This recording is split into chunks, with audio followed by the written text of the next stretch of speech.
Hello friends, मैं हूं निधि अग्रवाल और दोस्त गुरु पर हम आपको पढ़ाते हैं मैथ्स का हर वो टॉपिक जो कि किसी भी कॉम्पिटिटिव एग्जाम के लिए बेहद ज़रूरी है। इस चैनल पर आपको पूरा मैथ्स का कोर्स फ्री में करवाया जाता है और हर टॉपिक आपको पूरी डिटेल में करवाया जाएगा, वो भी मेंस के लेवल तक। तो चलिए शुरू करते हैं आज का सेशन। आज का हमारा टॉपिक रहेगा इनकम, एक्सपेंडिचर और सेविंग से क्वेश्चंस। स्टार्ट करते हैं।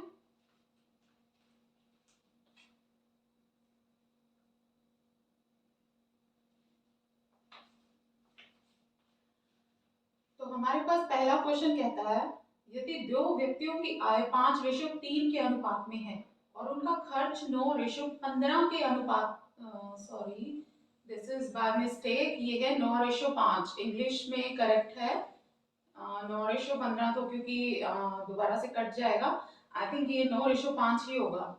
तो उनका खर्च 9:5 के अनुपात में है। यदि वे क्रम से रुपए 1300 और रुपए 900 की बचत करते हैं तो उनकी आय ज्ञात करें। ठीक है, हमें दो व्यक्तियों की, इस तरह के क्वेश्चंस आपने देखे होंगे, इनकम, एक्सपेंडिचर और सेविंग्स, दोनों की इनकम की रेशो गिवन है यहाँ पर, और हमें बताया गया है कि उनके खर्च की रेशो, उनके खर्च का अनुपात है 9:5। ठीक है, अगर वो और बचाने की यानी सेविंग्स की हमें एक्चुअल वैल्यू यहाँ पर गिवन है 1300 और 900 रुपए, दोनों को क्या बचाते हैं, वो ए जो है वो 1300 बचाता है, बी 900 रुपए बचाता है। तो उनकी आय हमें ज्ञात करनी है, एक्चुअल इनकम उनकी कितनी है। तो सीधी सी बात है, सबसे पहले तो हमें क्या गिवन है यहाँ पर कि 5:3 के अनुपात में उनकी इनकम है। तो लेट्स चेक फ्रॉम ऑप्शंस की क्या कौन सी ऑप्शन में 5:3 के अनुपात में हमें गिवन है। फर्स्ट ऑप्शन क्या है, 40 और 24, या 4000 और 2400, 40 और 24 सेम बात है ना। तो इसको क्या बोलेंगे हम, 8 पंजे 5 और 3 की रेशो में है। ठीक है, तो ये ऑप्शन आंसर हो सकती है। सेकंड इज 30 और 18, नहीं, ये ऑप्शन 5:3, हाँ ये भी 5:3 है। देन थर्ड भी 5:3 है और डी भी 5:3 है। सभी ऑप्शंस 5:3 में गिवन है, तो दैट मींस यहाँ से तो हमें कोई कंक्लूजन नहीं मिला। तो हम नेक्स्ट चेक करते हैं। अब देखो, इस क्वेश्चन को हम करेंगे अब भी ऑप्शन से ही। कैसे कर सकते हैं, अब उसने कहा कि जो हमारी इनकम है उसमें से वो 1300 रुपए बचा लेता है। कौन, ए। अब ऑप्शन ए उठाते हैं, या कोई भी उठा सकते हो जो आपको पहले आसान लगे। ठीक है, इसमें सभी ऑप्शंस लगभग आसान दिख रही हैं मुझे, तो पहले ए ऑप्शन उठाते हैं। 4000 में से 1300 माइनस करेंगे, कितना बचा, 2700। ठीक है, 2700 और 2400 में से वो बचाता है 900 रुपए, तो 1500। 27 और 15 कितने की रेशो हो गई, 9:5। आंसर, कुछ करना ही नहीं था, यही इसका आंसर है। देखो एक बार लिख के मैं बता देती हूँ, वैसे इसमें पेन चलाने की बिल्कुल जरूरत नहीं है, फिर भी एक बार मैं आपको लिख के समझा देती हूँ। ए की इनकम हमें गिवन थी, बी की इनकम, अगर हम ऑप्शन ए की बात करें तो हमारे पास गिवन है 4000 और ए बी की इनकम हमें गिवन है 2400। अब ये तो है इनकम। ठीक है, अब उसने कहा कि सेविंग्स, सेविंग्स वो कितनी करता है, ये करता है 1300 और ये करता है 900 की सेविंग्स। तो सीधा सीधा इनकम में से जितनी सेविंग्स चली गई, क्या बचा हमारा, एक्सपेंडिचर बचा। ठीक है, ये कितना बचा, 2700, और ये कितना बचा हमारा 1500। रेशो क्या आ गई, 9:5।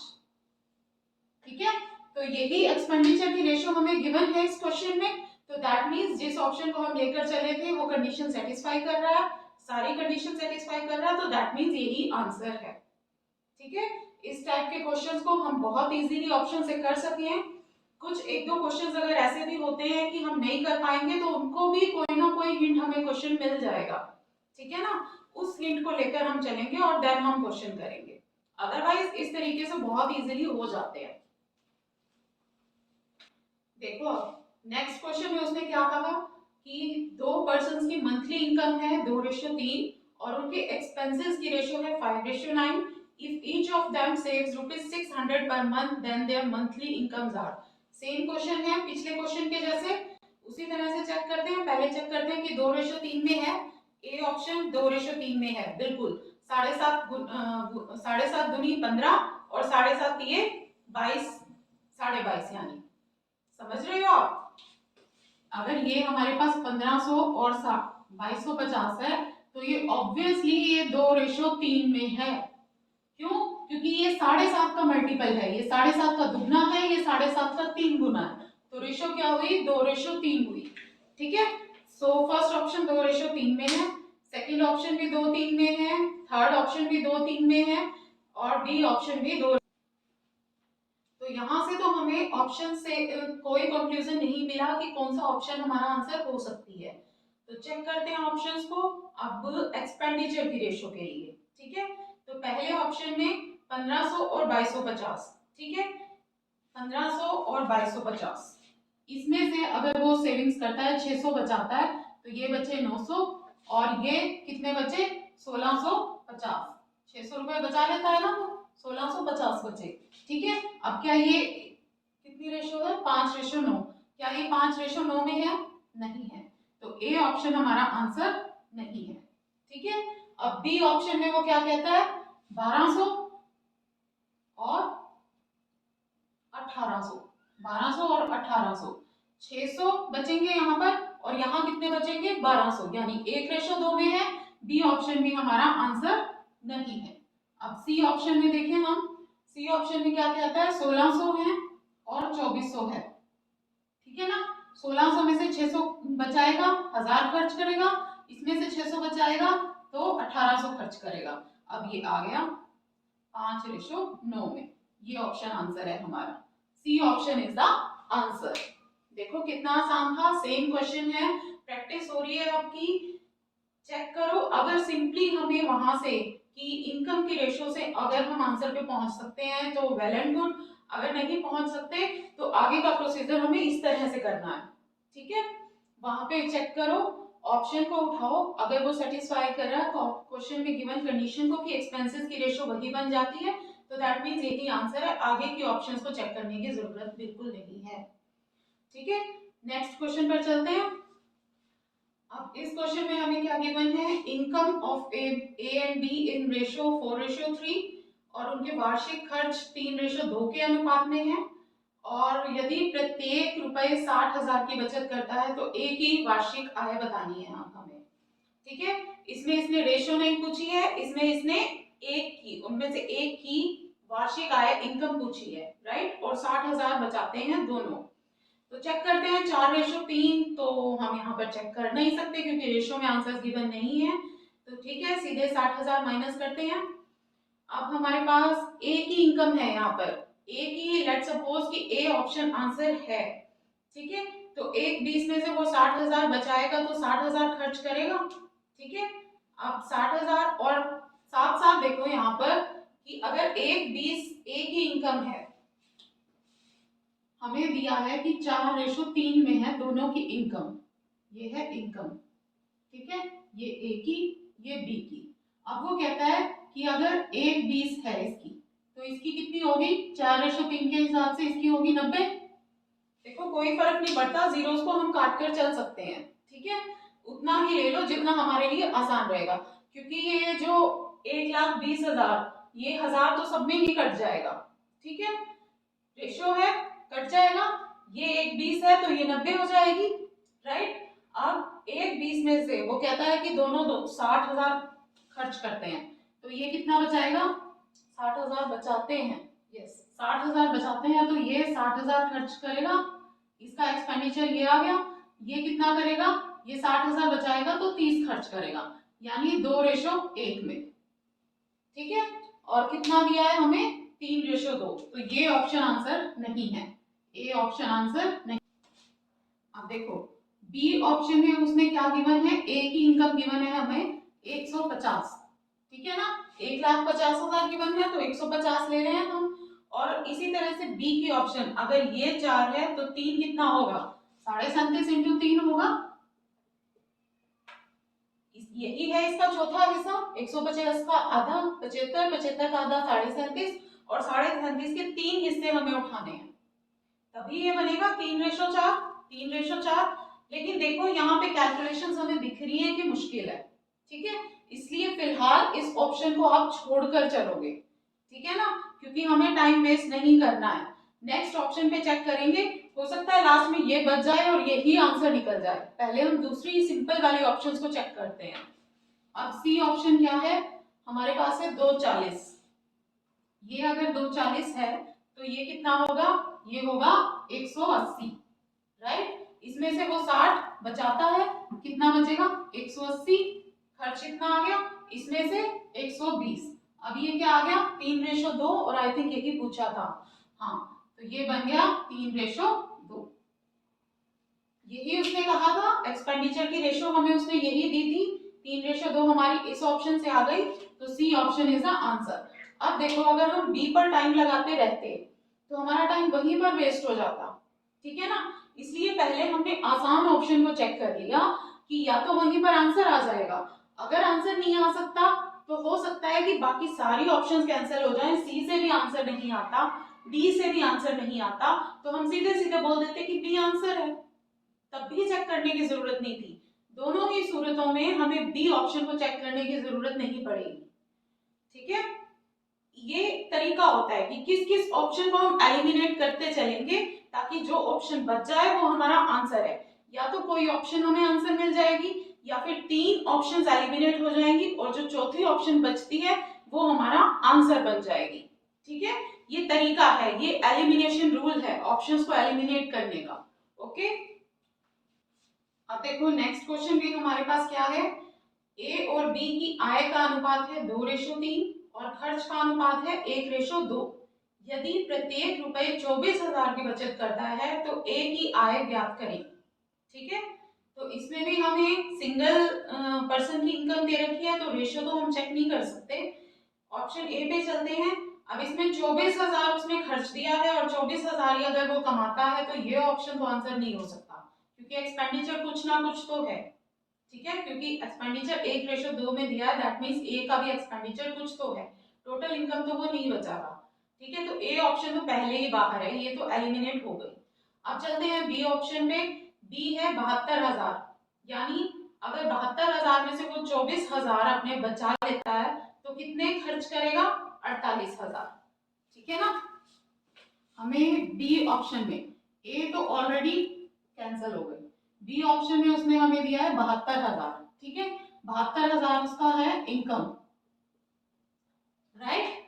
अब उसने कितना दिया है सेविंग्स 24, ठीक है, तो एक्सपेंडिचर कितना बचा हमारे पास 48, 24, ये समझ रहे हो ना, 24 दिए 72 है तो 24 खर्च करेगा तो उसके पास 48 बनेगा, 24 दिए 72 था, 24 3 हिस्से थे, 3 में से एक हिस्सा खर्च कर दिया, 2 हिस्से बचे।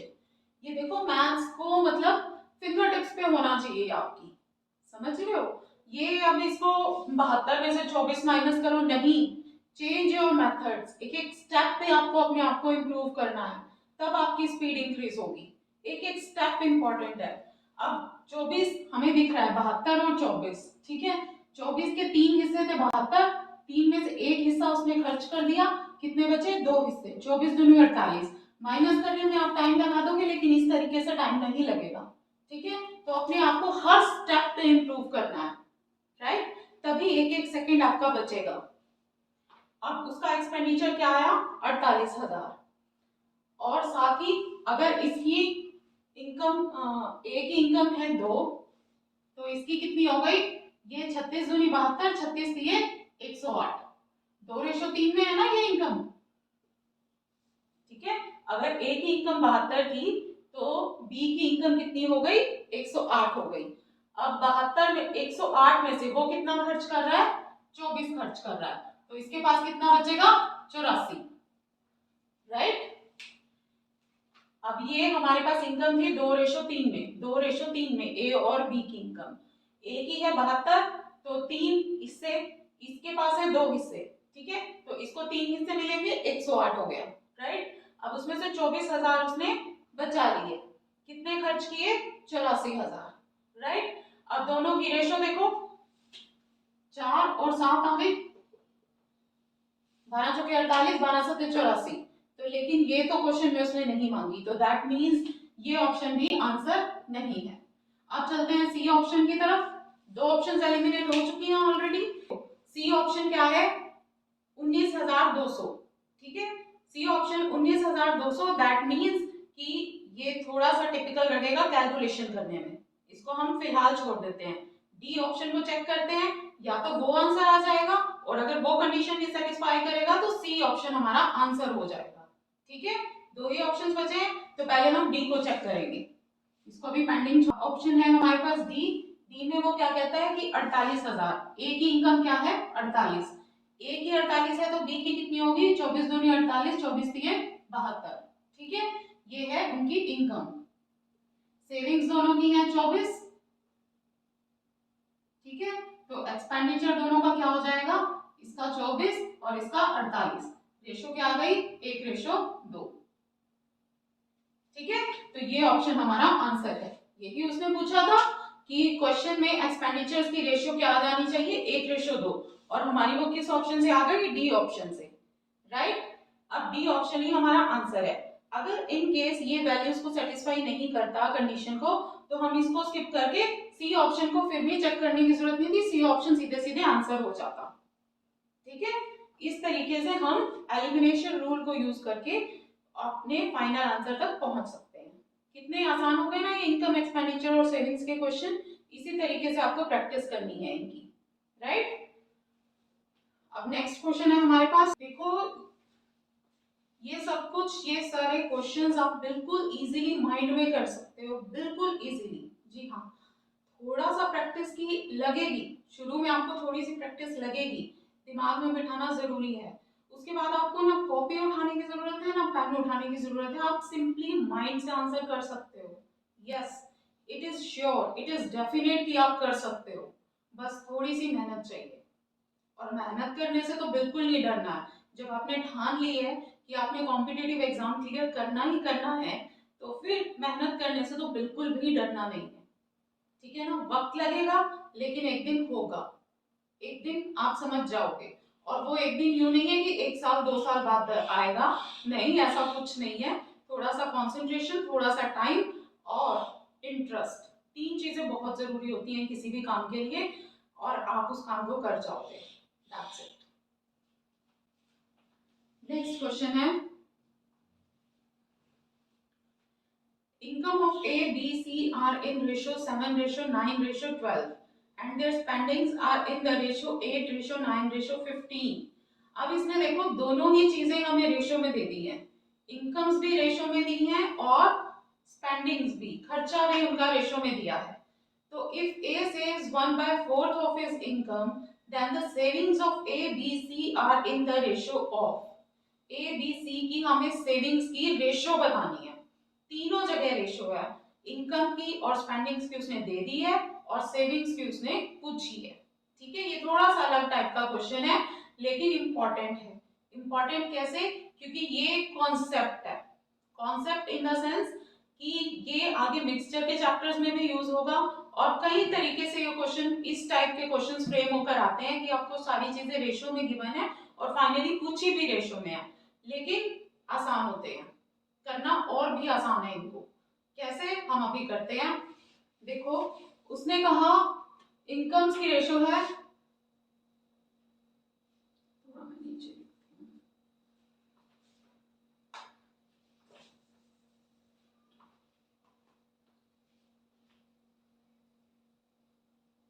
इनकम्स की रेशो है 7:9:12। ठीक है, ये गिवन है।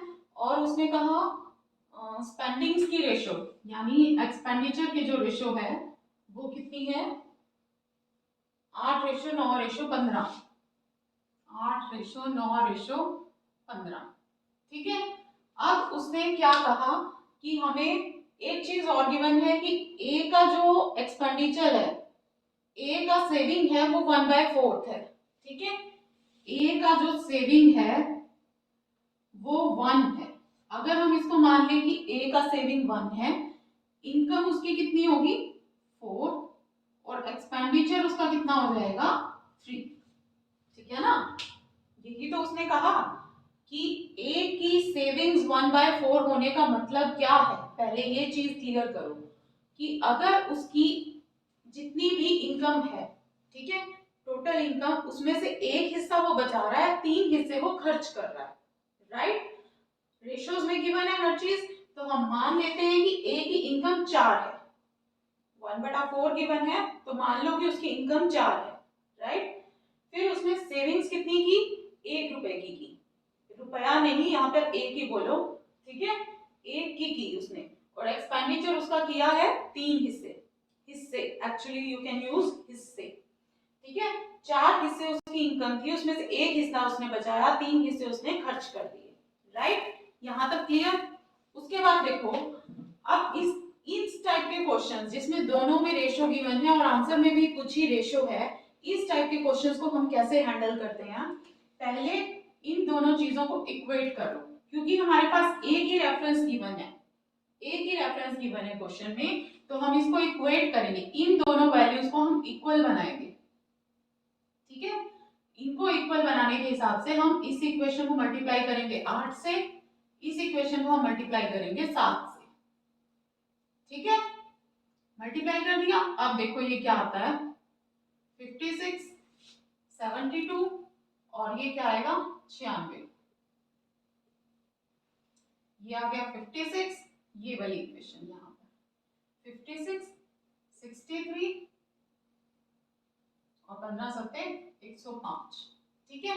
ये चीजें बनी। हमने पहले देखो, किसी भी चीज को अगर कंपेयर करना है, हम तभी कंपेयर कर पाएंगे जब वो चीजें हमारे पास इक्वल लेवल पे गिवन है, ठीक है ना, तभी दो चीजों को हम कंपेयर कर पाते हैं। तो यहाँ कंपैरिजन के लिए हमने इन चीजों को, क्योंकि हमारे पास एक ही रेफरेंस गिवन है, हमने इन दोनों को इक्वल बनाया, इन वैल्यूज को इक्वल बना लिया। अब क्या करेंगे, अब क्योंकि हमें ये पता है कि ये इनकम है, तो इसको गुना करेंगे 4 से और इसको गुना करेंगे, ये क्या है हमारे पास एक्सपेंडिचर है, और एक्सपेंडिचर कितना है 3, ठीक है ना, इसको गुना करेंगे हम 3 से, ठीक है। पहले हम दोनों को इक्वेट करेंगे ताकि उनको हम कंपेयर कर सके। उसके बाद हमें कहा कि ए की इनकम 4 है, अगर ए की इनकम 4 है तो उस चीज को देखो, इस चीज को आप कैसे समझोगे कि ए की इनकम अगर 4 है और उसका एक्सपेंडिचर 3 है, तो ये हमें एक्सपेंडिचर की रेशो गिवन थी, एक्सपेंडिचर है ये, इसको 3 गुना कर दिया, कर सकते हैं। यही रेशियोज का फायदा है, उसको हम अपने तरीके से मोल्ड कर सकते हैं, ठीक है। रेशियो बिगड़नी नहीं चाहिए, उसको हम अपने तरीके से मोल्ड कर सकते हैं।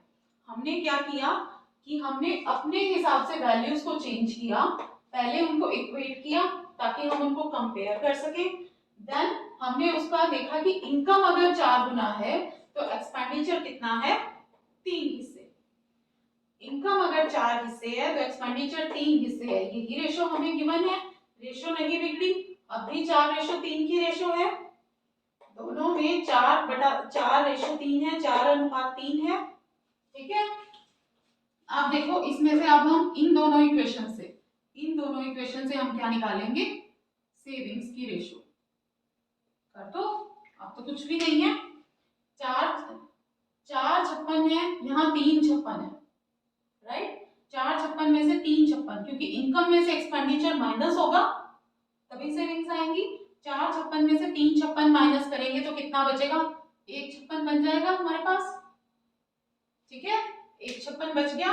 अब ये देखो, ये 4:72 है, 4:72 का मतलब क्या हो गया, 72 दूनी 144 और 288, ठीक है, 288 में से माइनस करेंगे हम 189, राइट, कितना बचेगा, 288 में से 189 माइनस करेंगे, 288 में से 189, अब देखो यहाँ पर 288 में से 189 माइनस करेंगे तो कितना बचेगा, पहले आप 188 माइनस करो, कितना बचा, सिंपली 100 बचा, लेकिन 189 था, एक और माइनस करना है, ठीक है, कितना बचेगा 99, 99 बचा।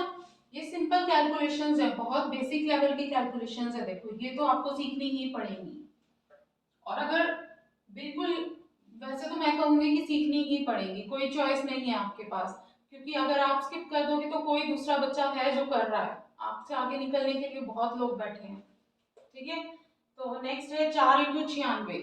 4 × 100 मतलब 400 करेंगे। 400 में से 16 हमारे पास यहाँ फालतू है, 4 × 4 16, 400 में से 16 384 बचे, राइट। 384 में से ये कितना है, ये है 315। 384 में से 315 माइनस करेंगे, सीधा सीधा 84 में से 15, यानी 84 में से 85 में से 15 माइनस करो 70, लेकिन 84 में से करना था तो 69। ठीक है, ये रेशो निकल कर आ गई और यही हमारा आंसर है। कौन सी ऑप्शन है, देखो ये फर्स्ट ऑप्शन है, फर्स्ट ऑप्शन इज आंसर। ठीक है, थोड़ा सा टिपिकल है एक बार समझने में, लेकिन ये एक कॉन्सेप्ट है, ये हर जगह आपका यूज होगा, इसलिए समझना मस्ट है, समझना ही पड़ेगा, क्योंकि ये मेथड बहुत आसान है, मतलब करने के लिए बहुत आसान है, बाद में ये आपका टाइम इतना बचा के देगा, अदरवाइज करते रहोगे इस क्वेश्चन को। बुक्स में तो पता नहीं वो एक्स वाई क्या क्या तरीके दिए होते हैं, वो तो बिल्कुल भी फॉलो नहीं करना है। ठीक है, एक बार फिर से बता देती हूँ इसको। इनकम हमारे पास गिवन थी 7:9:12 में, एक्सपेंडिचर हमारे पास गिवन था 8:9:15। ठीक है, दोनों को कंपैरिजन करने के लिए, ठीक है, हम उनको एक इक्वेट कर लेंगे, इक्वल बना लेंगे, ताकि हम उनको कंपेयर कर सकें। अभी तो ये पता नहीं किस किस से, क्योंकि यहाँ पर कोई और फैक्टर मल्टीप्लाइड है तीनों से, यहाँ पर कोई और फैक्टर मल्टीप्लाइड है। ठीक है, यहाँ पर हम इनको इक्वेट कर लेंगे, इसको क्योंकि हमें एक ही रेफरेंस दी हुई थी, तो 8 7 इसको 8 से मल्टीप्लाई करेंगे और इस इक्वेशन को 7 से मल्टीप्लाई करेंगे।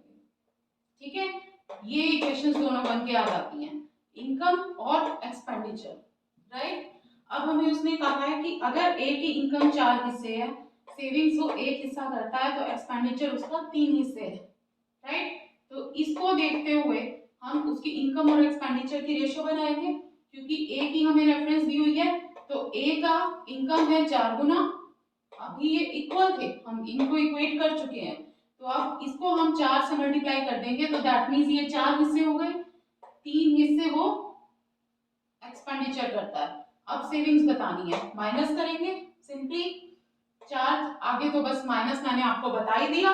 ठीक है, सीधे सीधे रेशो निकल कर आ जाएगी और ए ऑप्शन आपका आंसर हो जाएगी। ठीक है, बहुत डिटेल में बता दिया है, बहुत अच्छे से समझा दिया है, ये कॉन्सेप्ट आपका बार बार यूज होने वाला है, कई चैप्टर्स में यूज होगा, इसलिए बहुत अच्छे से इसको वीडियो को रिप्ले करो, 2-3 बार करो, 4-5 बार करो, लेकिन रिप्ले करो और इसको समझो। ठीक है, तभी आप आगे बढ़ पाओगे। ऐसा कुछ नहीं है कि आप ये समझ नहीं आ रहा इसको स्किप कर दो, कोई और क्वेश्चन में हम टाइम बचा लेंगे, नहीं, सब क्वेश्चंस में टाइम बचाना ही पड़ेगा, क्योंकि कंपटीशन बहुत ज्यादा है। ठीक है, ठीक है फ्रेंड्स, आज का सेशन खत्म होता है। आज हमने किए इनकम, एक्सपेंडिचर और सेविंग्स के क्वेश्चंस। ठीक है, इनको बहुत अच्छे से रिवाइज करना है, प्रैक्टिस करना है, फिर हम अगले सेशन में, अगले वीडियो में हम आपके लिए नए क्वेश्चंस लेकर आएंगे रेशो के, कुछ और कॉन्सेप्ट्स हम सीखेंगे, कुछ और मेथड्स, कुछ और टाइम सेविंग टेक्निक्स हम सीखेंगे। और चैनल को सब्सक्राइब जरूर कीजिए और ज्यादा से ज्यादा बच्चों को ये वीडियो पहुंचाइए, शेयर कीजिए। Okay, thank you students.